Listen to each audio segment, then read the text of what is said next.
Sabemos y comprendemos desde la protectora pues la complejidad de las diferentes actividades profesionales, ¿no?, que realizan las empresas, ¿no?, y que cada una de ellas tienen sus particularidades y sus riesgos a las cuales están expuestas, ¿no? Pero detrás de ello siempre existen las inversiones, el esfuerzo que hacen los empresarios para desarrollarlas, ¿no?, y darles continuidad, que es justamente lo que buscan. Y eso solo se va a poder lograr si los bienes, los activos y la operativa se garantiza, ¿no? Y justamente este seguro lo que busca es eso, ¿no? Ante una adversidad, tener la tranquilidad de poder garantizar la continuidad del negocio. Y eso solamente se va a poder hacer si los activos están debidamente protegidos. Y detrás de los activos está la inversión, ¿no? Entonces, eso es un poco el fundamento y el propósito de optar por un seguro multirriesgo.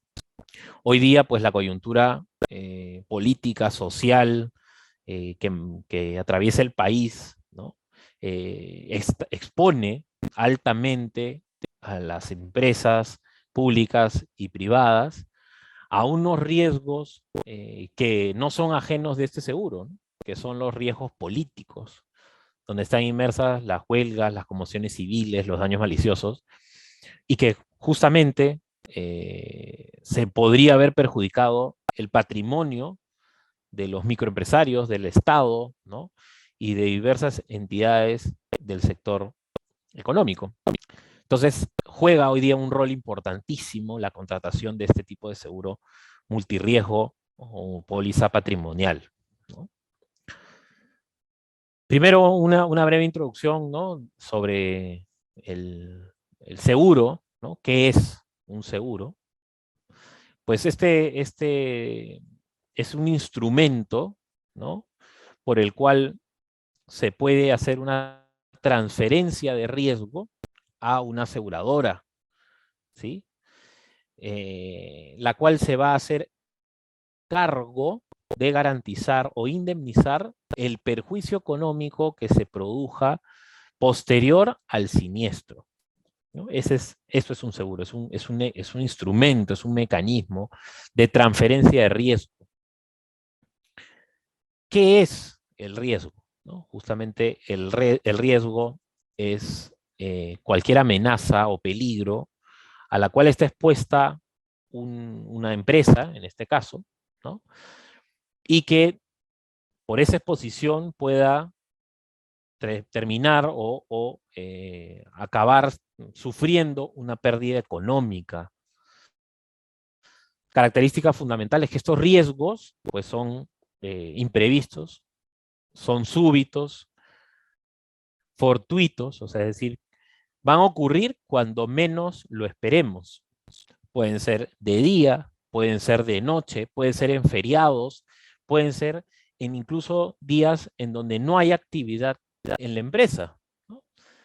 Y lógicamente ese riesgo o esa exposición va a tener un impacto económico negativo.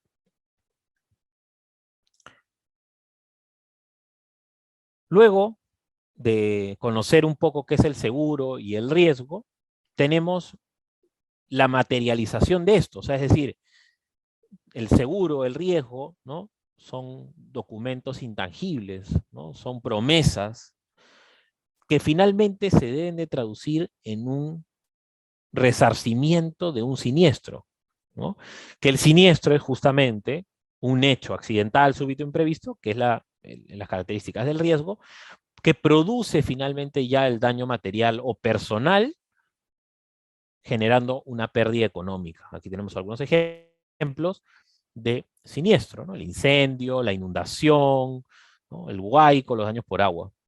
Entonces, estos dos elementos, la póliza o el seguro y el siniestro, son fundamentales en la contratación de los seguros, ¿no?, y de las pólizas. ¿Cuáles son los principales riesgos inherentes a las actividades económicas y a las empresas públicas o privadas? Pues tenemos al incendio, ¿no?, como un riesgo de nivel catastrófico, ¿no?, Tenemos también al terremoto, al temblor, ¿no? Que también puede tener un impacto catastrófico o de alta severidad, ¿no? Tenemos al huaico, por ejemplo, algo que ocurre en nuestro país, ¿no? Con frecuencia, justamente en esta época del año, estamos frente a un nivel alto de probabilidad de huaicos. Ya lo hemos visto, un caso muy fuerte en el sur del país. También lo que mencionaba anteriormente, los riesgos políticos, que así se denominan en el sector, ¿no? Que pueden ser las huelgas, las conmociones civiles, estas manifestaciones no pacíficas, que es justamente lo que provocan y pueden producir son daños en el patrimonio o en los activos o en los bienes de las diversas empresas, ¿no? Encontramos en este riesgo, pues no solamente a las grandes corporaciones, sino más bien a las que se encuentran en el camino, ¿no? De estos manifestantes, de los huelguistas, ¿no? Ya yéndonos a un extremo, incluso está cubierto el acto terrorista, ¿no? En esta póliza multirriesgo, ¿no? Así que estos son los principales riesgos y lo tenemos aquí eh, en ejemplos reales, ¿no? Ahora, estos riesgos, ¿no? Deben cubrir algo de, de la empresa o de la entidad, ¿no? ¿Y qué es lo que está cubierto por esta póliza, ¿no? La póliza multirriesgo. Son todos los bienes inmuebles y muebles, es decir, está cubierto la edificación, el casco, ¿no? Del local, eh, y todas las instalaciones o, digamos, demás construcciones que acompañan al inmueble, ¿no? No solo las paredes, ¿no? Las puertas, sino también los cimientos, las obras civiles en general que se hagan en el predio, las veredas, los caminos, la iluminación, el sistema de aire acondicionado, si tuvieran ascensor, por ejemplo, el caso de un edificio, las tuberías, ¿no? Y demás instalaciones fijas que comprenden un predio, ¿no? Estos predios locales o edificaciones, pues podrán ser tanto propios como de terceros. Si nos encontramos en un escenario, por ejemplo, de alquiler de un local, ¿no? Y el propietario puede solicitar a través del contrato de arrendamiento una póliza. Le puede solicitar al, al arrendatario que contrate una póliza. Pues lo podrá hacer. Y con el fin de cubrir justamente aquellos daños que pueda sufrir la edificación, que es de un tercero, y que por la operativa del negocio eh, pueda ser responsable de resarcir al dueño, ¿no? Entonces, ¿de qué manera podemos, como empresarios, protegernos? Pues tomando el seguro multirriesgo, cubriendo la edificación, ¿no? Del mismo modo, también la cobertura o los riesgos cubrirían al contenido, ¿no? Y esto ya yendo hacia los bienes muebles, ¿no? Los útiles enseres, el mobiliario que se tenga dentro de la oficina, de la tienda, de la planta, ¿no? Dependiendo del giro de negocio que se tenga. La maquinaria que se emplee para la operativa del negocio. Puede ser una línea de producción, puede ser una maquinaria particular, puede ser un caldero, puede ser una cortadora, ¿no? También están incluidos los bienes de naturaleza electrónicos, ¿no? Los equipos electrónicos, tanto fijos como móviles, ¿no? Aquí podemos encontrar, por ejemplo, los servidores, ¿no? Que tienen un costo importante. Hoy día, con la explosión de la información, pues, si no decimos todas, por lo menos la gran mayoría, cuenta con equipos electrónicos para la operativa de sus negocios, ya sea hasta una simple laptop, ¿no? O una computadora, ¿no? Y como mencionaba, el servidor también está incluido en esta póliza, ¿no? Equipos audiovisuales, reproductores, herramientas, instrumental médico, si somos del sector de salud, también la maquinaria médica o los equipos médicos están también cubiertos por este tipo de seguro. Accesorios, repuestos y, por supuesto, también las existencias, si es que nos manejamos en algún segmento de producción y de comercialización de productos, ¿no? Seguimos. Aquí tenemos a continuación los riesgos que había mencionado, categorizados en 4 categorías, ¿no? Valga la redundancia. Tenemos los riesgos catastróficos o de alta severidad. Tenemos los riesgos operativos, operacionales, de alta frecuencia y los relacionados al lucro cesante o también conocidos como elemento de tiempo. Y ahorita les voy a explicar de qué se trata esto. En los catastróficos, como mencionaba, encontramos a los riesgos de la naturaleza, no está el sismo, terremoto, el tsunami, por ejemplo, también está cubierto bajo esta póliza, aquellos que se encuentren próximos al mar, el incendio, la explosión, ¿no? Se denominan riesgos catastróficos.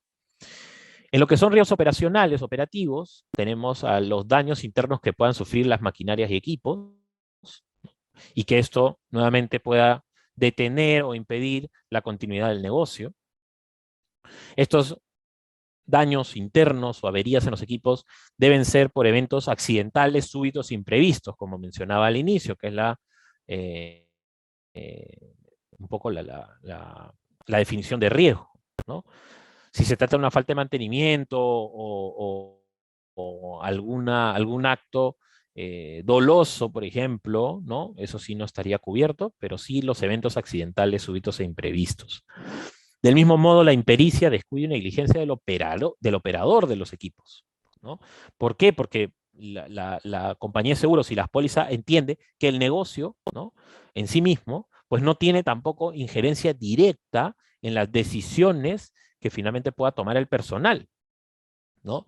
Debidamente se le hacen las capacitaciones, los talleres, las charlas, ¿no? Pero eso no elimina por completo el riesgo que el trabajador, el operario, cometa un acto negligente, ¿no? Un abuso de confianza, un descuido. Siempre y cuando siga un programa de capacitación que se pueda documentar. También encontramos los riesgos cibernéticos hoy día en el mercado, ¿no? Que son estos ataques de ciberseguridad. Esto es una cobertura complementaria, ¿no? En lo que es riesgos de frecuencia, tenemos a los daños físicos y roturas. Esta póliza también cubre golpes, caídas, quebraduras de los bienes que mencionaba anteriormente como contenido, ¿no? O sea, todo tipo de afectación física que puedan sufrir los bienes. Asimismo, en esta categoría encontramos a las sustracciones. En este gran concepto de sustracciones tenemos al robo por asalto, que es la reducción del personal que protege los bienes de parte de terceros, ¿no? Lo que hacen es, a través de una amenaza, los reducen, ¿no? Con armas, no necesariamente tiene que ser con un arma de fuego, puede ser con un amedrentamiento también de parte de ellos, y se reduce el personal de custodia, ¿no? Y se proceden a cometer el acto delictivo. Tenemos también el robo con fractura dentro de este gran concepto, que es la intrusión de terceros al local con prueba o evidencia de violencia, rompiendo una chapa, perforando. Hemos visto casos, por ejemplo, donde hacen forados en las paredes para acceder al local y sustraer el contenido o el dinero también, ¿no? Dentro de las sustracciones también tenemos dinero como cobertura de bienes. Encontramos también el riesgo de deshonestidad en este concepto de sustracciones, ¿no?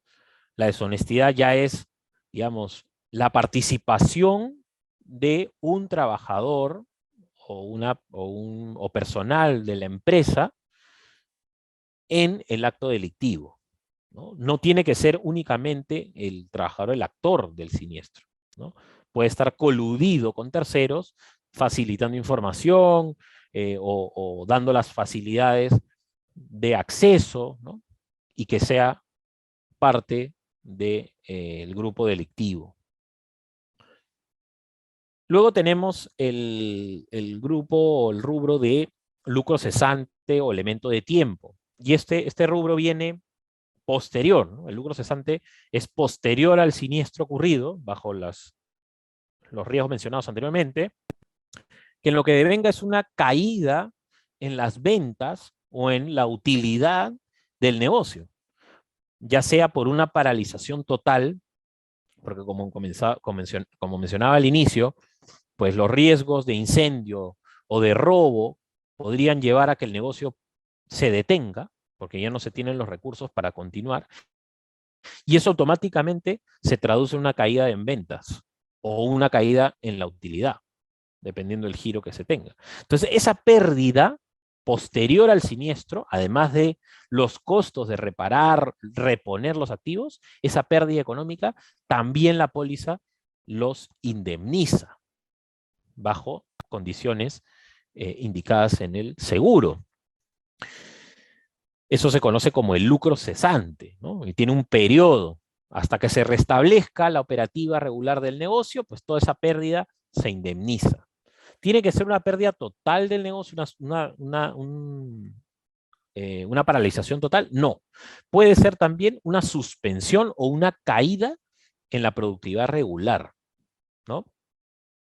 Si usualmente se comercializaba y se vendía a 100 y hoy por el siniestro se vende a 60 o a 50, la indemnización por lucro cesante será de 40 de 50 y se compensa durante el periodo de restablecimiento de la actividad normal. Otro tipo de lucro cesante es el contingente también. Este va más relacionado a los siniestros que le pueda ocurrir a nuestros proveedores clave, ¿no? O a nuestros clientes clave. ¿En qué medida? Por ejemplo, si ocurre un siniestro en una empresa que nos provee de la materia prima para la producción, un incendio, por ejemplo, y por ende nosotros no podemos recibir la mercadería bajo los volúmenes que teníamos previstos, y eso termina siendo una caída en las ventas, pues estamos en un escenario de lucro cesante contingente, porque el siniestro no me ocurrió a mí, pero le ocurrió a un proveedor clave, ¿no? El suministro de luz, suministro de gas, ¿no? Tienen un siniestro y pues yo me voy a ver afectado porque no puedo cumplir con mis obligaciones de ventas o mi objetivo de utilidad. ¿Qué se necesita para cotizar un seguro multirriesgo? Son tres cosas fundamentales. Lo primero son los datos generales de la compañía o de la empresa. El nombre, el RUC, la actividad, ¿no? La ubicación, donde se encuentra. Es una empresa constituida en Lima, constituida en provincia, ¿no? Luego, la información de las ubicaciones de riesgo y los valores declarados de los activos, ¿no? Aquí vamos a consignar las direcciones, si tuviéramos diversas direcciones, porque la póliza multirriesgo también va a amparar si tenemos varios locales, ¿no? Se puede abrir una póliza con varios locales asegurados. Ahí vamos a declarar cuánto es el valor de los activos expuestos a riesgo, ¿no? Y hay un formato que se conoce como el formato Dubái, autorizado por la Superintendencia de Banca Seguros, entregada a las compañías de seguros, para hacer esta declaración, ¿no? Desde la protectora, nosotros buscamos también ayudar y contribuir a nuestros clientes para el correcto llenado de este formato, ¿no? Para que al momento de hacer el análisis del riesgo sea el más adecuado. Y finalmente, se debe compartir los datos de contacto para coordinar una inspección. Esta inspección la realizan regularmente las aseguradoras para constatar las medidas de seguridad que se tienen instaladas en la empresa, ya que dependiendo de la exposición, la actividad, hay determinados controles mínimos de seguridad que deben de tener para que la compañía de seguros o las compañías de seguros puedan ofrecer una cotización y asegurar los riesgos a los cuales están expuestos. De igual manera, la protectora también realiza un acompañamiento en ese sentido para que las medidas de seguridad se ajusten, ¿no?, a la realidad del negocio, ¿no? Porque la compañía de seguros podría pedir pues, una instalación muy ostentosa, muy exigente y sobre todo costosa, ¿no?, que al final pues hace imposible o inviable la contratación del seguro. Nosotros contribuimos también en esa revisión, asesoría para que tengan instaladas las medidas de seguridad adecuadas. Finalmente, pues en la atención del siniestro, que es ya la materialización de una póliza multirriesgo, esta es la secuencia de pasos o eventos que se deben de seguir, ¿no? Y ahí el logo el escudo de la protectora se señala aquellos momentos en donde nosotros participamos también conjuntamente con los asegurados para que la presentación de los documentos y el análisis del caso sea llevado de la mejor manera, ¿no? Lo primero son las acciones previas y protocolos. O sea, cuando ocurre un siniestro, hay que saber que hay que seguir ciertos lineamientos. Y nosotros lo que hacemos es asesorar a nuestros clientes de cumplir con esas acciones previas y protocolos correspondientes, ¿no? Luego el siguiente paso es el reporte a la matriz, si tuvieran una empresa holding para esto, o a nosotros para la designación del ajustador, que va a ser el especialista para hacer el análisis del siniestro, ¿no? Él va a constatar la cobertura, va a determinar el monto a liquidar, ¿no? O sea, va a acompañar el proceso de la liquidación. Luego se realizará una inspección y verificación de parte del ajustador y la compañía de seguros en el lugar del siniestro. Va a haber una solicitud de documentos y seguimiento al cumplimiento de esta solicitud de documentos, en donde, por supuesto, la protectora acompaña, ¿no?, en esta etapa. Luego viene la evaluación de la información, que es justamente constatar entre lo ocurrido, la información presentada y la cobertura contratada, si el riesgo está debidamente amparado. Finalmente, el ajustador, como mencionaba, realiza una preliquidación, que es un análisis numérico de cuánto sería la pérdida sufrida, y finalmente, ya con la autorización y con ambas partes de acuerdo con ese importe, se firma el convenio de ajuste o transacción, que es un documento oficial en donde se queda definido el importe a indemnizar. Y finalmente, bueno, la indemnización al afectado de parte de la compañía de seguros, ¿no? Y eso sería en cuanto a la póliza multirriesgo y al seguro patrimonial.